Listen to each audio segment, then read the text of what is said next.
భాగం చూద్దాము. యోహాను సువార్త 11వ అధ్యాయము 43-44 వచనాలు. యోహాను సువార్త 11వ అధ్యాయము 43-44. ఆయన అలాగు చెప్పి లాజరు బయటికి రమ్మని బిగ్గరగా చెప్పగా, చనిపోయిన వాడు కాళ్ళు చేతులు ప్రేత వస్త్రములతో కట్టబడిన వాడై వెలుపలికి వచ్చెను. అతని ముఖమునకు రుమాలు కట్టి ఉండెను. ఇక్కడ చూసినట్లయితే లాజరు యొక్క అద్భుతం మనం చూస్తుంటున్నాము. బైబిల్లో చూసినట్లయితే నేను ఇక వాక్యం చదువుతుండగా నాకు నవ్వు వచ్చిందండి. ఫస్ట్ నాలో నేనే నవ్వుకున్నాను. యేసుక్రీస్తు లాజరు ఏమైనా ఇంట్లో ఉంటే పిలిచాడా అంటే లేదండి. లేదా లాజరు ఇంట్లో ఏమైనా భోజనం చేస్తున్నప్పుడు పిలిచాడా అంటే లేదు ప్రియమైన వాళ్ళరా. లేదా లాజరు ఏమైనా ఇంట్లో పడుకొని ఉన్నప్పుడు స్నేహితులు వచ్చి పిలుస్తుంటారు అప్పుడప్పుడు బయటికి రమ్మని, అలా పిలిచాడంటే ఆ స్థితి అలాంటిది కాదండి. బైబిల్లో చూసినట్లయితే లాజరు చనిపోయి అనేక దినములు అయిపోయిందండి. ఆ యొక్క సమాధి లోపల ఉన్నాడు ప్రియమైన వాళ్ళరా. యేసు అంటున్నటువంటి మాట లాజరస్ కమ్ ఫోర్త్ అనేటువంటి మాట. లాజరు బయటికి రాని పిలుస్తుంటున్నాడండి. ఇది సాధ్యమా ప్రియమైన వాళ్ళరా? ఇక్కడ లాజరు చనిపోయి మృతుల లోకంలోనికి వెళ్ళాడండి. అయితే యేసు అంటున్నటువంటి మాట, లాజరు నువ్వు ఎక్కడ ఉన్నా బయటికి రా అయ్యా. మేము ఇజ్రాయెల్కి వెళ్ళినప్పుడు ఈ లాజరు సమాధి దగ్గరికి వెళ్ళామండి.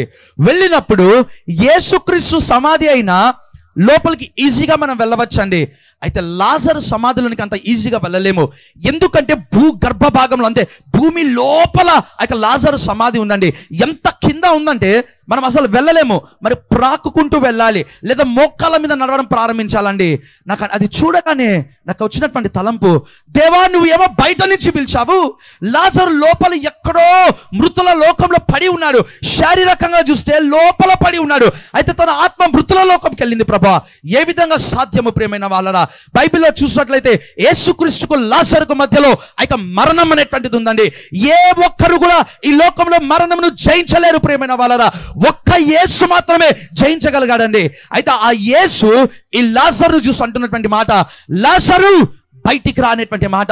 నీ జీవితంలో ఒకవేళ లోపలికి కూడిపోయి ఉన్నావా, ఒకవేళ నీ జీవితంలో ఆత్మీయంగా నీవు కూడా ఒకవేళ మరణించి ఉంటున్నావా, లేదా నీ జీవితంలో కూడా పాపంలోనికి నువ్వు వెళ్ళి ఉంటున్నావా, దేవుడు పిలుస్తుంటున్నాడు సుమా, బయటికి రా అని దేవుడు పిలుస్తుంటున్నాడు. మరి బైబిల్లో చూసినట్లయితే కోనేటి దగ్గరికి మనం వెళ్దామండి. దేవదూత ఆయా సమయంలో యందు వచ్చేవాడు. అయితే యేసు వచ్చిన తర్వాత ఆ దేవదూత ఇంకా రాలేదండి. యేసు వచ్చిన తర్వాత ఆ దేవదూత ఇంకా కనిపించలేదు ప్రియమైన వాళ్ళరా. కారణం ఏంటిది తెలుసా? ఆ దేవదూతకు తెలుసు నాకంటే గొప్పవాడు వచ్చాడని. దేవదూతకు తెలుసండి తనకంటే గొప్పవాడైన యేసు వచ్చాడు అనేటువంటి విషయం తెలుసండి. బైబిల్లో చూసినట్లయితే యేసు అపోస్తలుల కంటే గొప్పవాడు, యేసు ప్రవక్తల కంటే గొప్పవాడండి. మోషే కంటే గొప్పవాడు, ఏలియా కంటే గొప్పవాడు, ఎలీషా కంటే గొప్పవాడు, సొలొమోను కంటే గొప్పవాడు, దేవాలయం కంటే గొప్పవాడు. బైబిల్లో చూసినట్లయితే బైబిల్లో రాయబడింది కదా, స్త్రీలు కనిన వారిలో యోహాను కంటే గొప్పవాడు లేడు అని దేవుని వాక్యమే చెప్తుందండి. అంటే భూమి మీద స్త్రీలు కనిన వారిలో యోహాను అల్టిమేట్ అండి. యోహాను గ్రేటెస్ట్ ప్రియమైన వాళ్ళరా. దాన్నే సూపర్లేటివ్ డిగ్రీ అంటారండి. ఇంగ్లీష్ బైబిల్ ఉంటుంది గ్రేటెస్ట్ అనేటువంటి మాట. అయితే ఆ గొప్పవాడైన యోహాను అంటున్నాడు, నాకంటే గొప్పవాడు వస్తున్నాడు నా వెనుక, నా వెనుక వస్తున్నవాడు నాకంటే గొప్పవాడు అనేటువంటి మాట అండి. అంటే యేసు ఎవరంటే సూపర్లేటివ్ డిగ్రీ పైన వారు ప్రియమైన వాళ్ళరా. యేసు ఎవరంటే సూపర్లేటివ్ డిగ్రీ అండి. బైబిల్లో చూద్దాము. యెహెజ్కేలు గ్రంథము 37వ అధ్యాయము 3వ వచనం మనం చూద్దాము. యెహెజ్కేలు గ్రంథము 37వ అధ్యాయము 3వ వచనం. ఆయన నరపుత్రుడా, ఎండిపోయిన ఈ ఎముకలు బ్రతకగలవా అని నన్ను అడగగా, ప్రభువా యెహోవా అది నీకే తెలియనని నేనంటిని. ఇక చూసినట్లయితే యెహెజ్కేలు జీవితంలోకి వచ్చామండి. యెహెజ్కేలు ఎవరు ప్రియమైన వాళ్ళరా? బైబిల్లో చూసినట్లయితే అతడు ప్రవక్త మాత్రమే కాదు, అతడు ఒక యాజకుడు అండి. 70 సంవత్సరములు 70 ఇయర్స్ యూదా చరిత్ర అన్నామా, లేదా ఇశ్రాయేలు బబులోను సామ్రాజ్యంలోనికి లేదా చెరలోనికి కొనిపోబడినప్పుడు ఈ యెహెజ్కేలు కూడా వెళ్ళిపోయాడండి. యెహెజ్కేలు కూడా చెరలోనికి వెళ్ళిపోయాడు ప్రియమైన వాళ్ళరా. అయితే బైబిల్లో చూసినట్లయితే యెహెజ్కేలు 70 సంవత్సరములు ఆ యొక్క చెరసాలలో అక్కడ ఉన్నటువంటి ఖైదీలు అందామా, లేదా ఇశ్రాయేలులందరికీ ఎవరైతే చెరకొనిపోబడ్డారో వారందరికీ కూడా దేవుని యొక్క దర్శనములు వివరిస్తుంటున్నాడు. వారందరికీ కూడా దేవుని యొక్క రూపములు చెప్తుంటున్నాడండి. వారందరికీ కూడా దేవుని యొక్క ప్రవచనాలను తీస్తున్నాడు ప్రియమైన వాళ్ళరా. అయితే ఆ యెహెజ్కేలు అంటున్నటువంటి మాట, యెహోవా హస్తము నా మీదికి దిగిరాగా నేను ఆత్మవశుడనై ఉన్నప్పుడు అనేటువంటి మాట అండి. అంటే యెహెజ్కేలు ఆత్మవశుడైపోయినప్పుడు దేవుడు యెహెజ్కేలును ఆ యొక్క ఎండిన ఎముకలు పడి ఉండేటువంటి లోయలోనికి తీసుకెళ్లాడండి. ఎండిన ఎముకలు ప్రియమైన వాళ్ళరా, అంటే చనిపోయి ఆ యొక్క శవములు డికంపోజ్ అయ్యి, లేదా శవములు ఆ యొక్క శరీరము ఇక ఏమాత్రము లేదండి. ఆ ఎండిపోయిన ఎముకల లోయలోనికి దేవుడు ఆ యొక్క యెహెజ్కేలును తీసుకెళ్లాడు. దేవుడు అంటున్నటువంటి మాట, నరపుత్రుడా ఈ ఎండిన ఎముకలు బ్రతకగలవా? దేవుడు మరి యొక్క ప్రశ్న ప్రియమైన వాళ్ళ ముందు చూసినట్లయితే దేవుడు ఆ యొక్క 38 సంవత్సరముల వయసు, ఆ యొక్క దీర్ఘకాలిక సమస్య ఉన్నటువంటి వాడిని చూసి అంటున్నటువంటి మాట, స్వస్థపరచగోర్చున్నావా? ఇక చూసినట్లయితే యెహెజ్కేలుతో అంటున్నటువంటి మాట, ఈ ఎండిన ఎముకలు బ్రతకగలవా? ఎంత అద్భుతమైనటువంటి ప్రశ్న అండి. యెహెజ్కేలు అన్నటువంటి మాట, ఏమో దేవా అది నీకే తెలియను అనేటువంటి మాట. ఆ తర్వాత దేవుడు అంటున్నాడు, నరపుత్రుడా ప్రవచింపుము అనేటువంటి మాట అండి. అంటే పరిశుద్ధాత్మ దేవుని ద్వారా యెహెజ్కేలు ప్రవచించడం ప్రారంభించాడు. ఏం ప్రవచించాడు తెలుసా? ఓ ఎండిన ఎముకలారా తిరిగి బ్రతుకుము అనేటువంటి మాట అండి. దేవుని వాక్యము ఎప్పుడైతే విడుదల అవ్వడం ప్రారంభించిందో, ఎప్పుడైతే యెహెజ్కేలు ఆత్మవశుడై దేవుని యొక్క వాక్యము ప్రవచనము దిశగా చెప్పడం ప్రారంభించాడో, ఆ ఎండిన ఎముకల మీద ఆ యొక్క నరములు వచ్చాయంట, ఎండిన ఎముకల మీద ఆ యొక్క మాంసం వచ్చిందంట, ఆ యొక్క ఎండిన ఎముకల మీద చర్మము వచ్చిందండి. అయితే లైఫ్ లెస్, జీవము మాత్రం లేదండి. అప్పుడు దేవుడు అంటాడు, యెహెజ్కేలు ఇప్పుడు జీవాత్మను పిలుచు అంటున్నానండి. యెహెజ్కేలు ఇప్పుడు జీవాత్మను పిలుచు. ఆ సమయంలో యెహెజ్కేలు ప్రవచిస్తాడు, ఓ జీవాత్మ నలువైపుల నుంచి దిగిరా అని ఎప్పుడైతే ఆజ్ఞాపించాడో, లేదా ఎప్పుడైతే ప్రార్థన చేస్తాడో, బైబిల్ చెప్తుంది ఆ ఎండిన ఎముకలు బ్రతకడం ప్రారంభించాయి. దాని అర్థం ఏంటిది తెలుసా? దేవుని వాక్యము మాత్రమే సరిపోదండి. దేవుని యొక్క వాక్యము దట్స్ అ పార్షియల్ మినిస్ట్రీ, అది కేవలం హాఫ్ మినిస్ట్రీ, సగము పరిచర్య మాత్రమే అండి. అయితే ఫుల్ ఫ్లెడ్జ్ గా సంపూర్ణమైనటువంటి సేవ ఏంటిది తెలుసా? క్రియలు ఉండాలి, వాక్యము ఉండాలండి.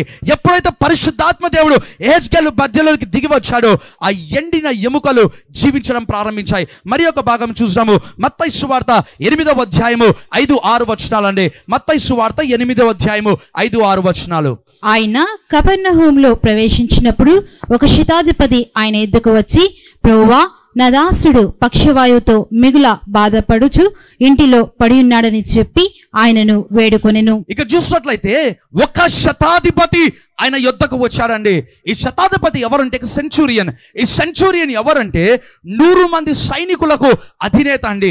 100 మంది సైనికులకు లేదా సేనకు అధినేత, అంటే ఒక ఉన్నతమైనటువంటి అధికారంలో ఉన్నటువంటి వాడు. అయితే ఆ శతాధిపతి జీవితంలో కూడా ఒక రోజు వచ్చిందండి, యేసు దగ్గరికి వచ్చాడు. ప్రియమైన వాళ్ళరా, శతాధిపతి ఎవరు అంటే ఆ రోమన్ సామ్రాజ్యం అందామా, లేదా రోమియోల యొక్క సామ్రాజ్యంలో ఒక అధికారి అండి. అయితే యేసు దగ్గర ఉన్నటువంటి వాళ్ళు యూదులు. ప్రియమైన వాళ్ళరా, రోమియోలు యూదుల దగ్గరికి రాలేరండి. అయితే ఆ యొక్క రోమా దేశపు లేదా రోమా సామ్రాజ్యపు అధికారి యేసు దగ్గరికి వచ్చాడండి.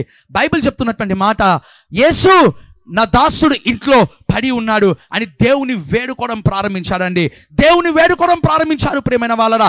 అంటే బైబిల్లో చూసినట్లయితే ఆ యొక్క వ్యక్తి అంటున్నటువంటి మాట, నీవు మాట మాత్రము సెలవిము అంటున్నాడండి. అంటే ఈ శతాధిపతికి లేదా ఈ సెంచురియన్కు యేసు ఎవరో తెలుసండి. యేసు చేసిన అద్భుతాలను విన్నాడండి, యేసు చేసిన సూచక క్రియలు చూశాడు. అయితే యేసు దగ్గరికి ఎప్పుడూ రాలేదండి, తన జీవిత కాలంలో ఎప్పుడూ రాలేదు ప్రియమైన వాళ్ళరా. అయితే ఒక పరిస్థితి వచ్చింది, యేసు దగ్గరికి వచ్చాడండి. దాని అర్థం ఏంటి తెలుసా? ఎంతో మంది అధికారులు అనేటువంటి వాళ్ళు ఉంటున్నారు, లేదా అధికారంలో ఉండేటువంటి వాళ్ళు ఉంటున్నారండి. క్రైస్తవులలో కూడా వారి జీవితంలో యేసును గురించి తెలుసు అండి, యేసు చేసే అద్భుతాల గురించి తెలుసు, యేసు చేసే సూచక క్రియల గురించి తెలుసు, దేవుని స్వార్థ అంటే ఏంటో తెలుసు, దేవుని వాక్యం అంటే ఏంటో తెలుసు. సంఘములలో కూడా అధికారంలో ఉన్నటువంటి వాళ్ళు ఉంటారు. అయితే దేవుని దగ్గరికి మాత్రం వాళ్ళు రాలేరు ప్రియమైన వాళ్ళరా. ఈ శతాధిపతి పరిస్థితి కూడా అదే అండి. అనేక దినములుగా యేసు దగ్గరికి అతను రాలేదండి. అయితే ఒక రోజు వచ్చింది, బైబిల్ చెప్తుంది కదా, ఆ శతాధిపతి యేసు దగ్గరికి వచ్చాడు. మనం ప్రార్థన చేసుకున్నాం.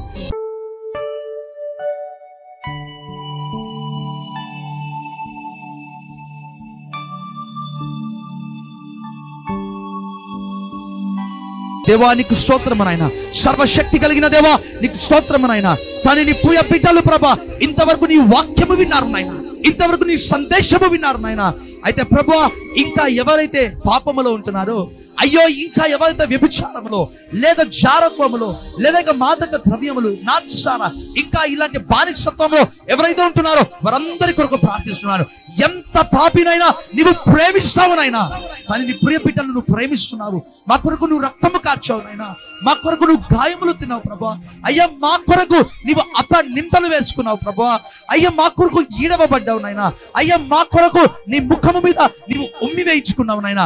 మేము పడవలసిన అవమానము, మేము పడవలసిన శ్రమలను, మేము పడవలసినటువంటి ఆ నిందలు సమస్తమును నీ మా కొరకు భరించావు ప్రభా. అయ్యా నీ రక్తముతో మమ్మల్ని కడగండి, నీ రక్తముతో మీరు కడుగుమని అడుగుతుంటున్నాను. నీ శిలువ రక్తములో మమ్మల్ని ముంచుమని యేసు నామమందు అడుగుతున్నాను తండ్రి. ఆమేన్.